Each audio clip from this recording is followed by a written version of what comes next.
നല്ല മഴയുള്ള ദിവസമാണേ.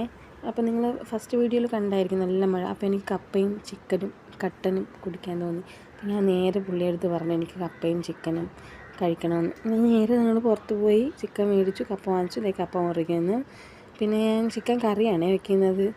പിന്നെ മഴയത്ത് എന്തൊക്കെ ആഗ്രഹങ്ങളല്ലേ. കപ്പ വന്നിട്ട് ഇടിച്ചെടുക്കാൻ വേണ്ടിയിട്ടാണ് ചെറുതായിട്ട് ഞാനിങ്ങനെ അരിഞ്ഞു കൊടുക്കുന്നത്. ഇതുപോലെ റൗണ്ടിന് അരിഞ്ഞു കൊടുക്കുക. ആദ്യം കൈക്ക് വഴങ്ങാത്തതുകൊണ്ട് ഞാനിങ്ങനെ സ്ലൈസ് പോലെ ഇങ്ങനെ ചെത്തി കൊടുത്തതിന് ശേഷമാണ് ഉള്ളം കയ്യിൽ വെക്കാൻ പാകത്തിന് ഇങ്ങനെ സ്ലൈസ് ഇങ്ങനെ കട്ട് ചെയ്ത് റൗണ്ടായിട്ട് എടുക്കുന്നത്. അതാകുമ്പോൾ പെട്ടെന്ന് വേകും. ചില കപ്പയാണെങ്കിൽ പെട്ടെന്ന് വേകും, ചില കപ്പയാണെങ്കിൽ ലേറ്റാവും. പിന്നെ അതിനിടയ്ക്ക് കൂടി എന്നെ ഓരോന്ന് പറയുന്നുണ്ട് അവിടെ നിന്ന് അങ്ങനെയാണ് ഇങ്ങനെയാണെന്നൊക്കെ. അതിനത് അല്ലേ ഇതുപോലെ സ്ലൈസ് ചെയ്തെടുത്താൽ പെട്ടെന്ന് വന്നിട്ട് കണ്ടില്ലേ, തിളയ്ക്കുന്ന തിളപ്പ് കണ്ടില്ലേ, ഒന്ന് കഴിച്ചാൽ മതിയെന്നായി. പിന്നെ അത് കഴിഞ്ഞ് ഞാൻ ഒന്ന് ഹെൽപ്പ് ചോദിച്ചു, ഇഞ്ചി വെളുത്തുള്ളി പേസ്റ്റൊക്കെ എടുത്ത് വഴറ്റി തരുമോയെന്ന് ചോദിച്ചു. വഴറ്റി തന്നു. പുള്ളി കുഴപ്പമില്ല, എല്ലാം ചെയ്തൊക്കെ തന്നു. സവാള വഴറ്റി തരാൻ പറഞ്ഞു, വഴറ്റി തന്നു. എന്നെ എന്തൊക്കെയാണ് പറയുന്നത്, നമുക്ക് പണി നടക്കണ്ടേ. പിന്നെ കപ്പ വേവിച്ചു.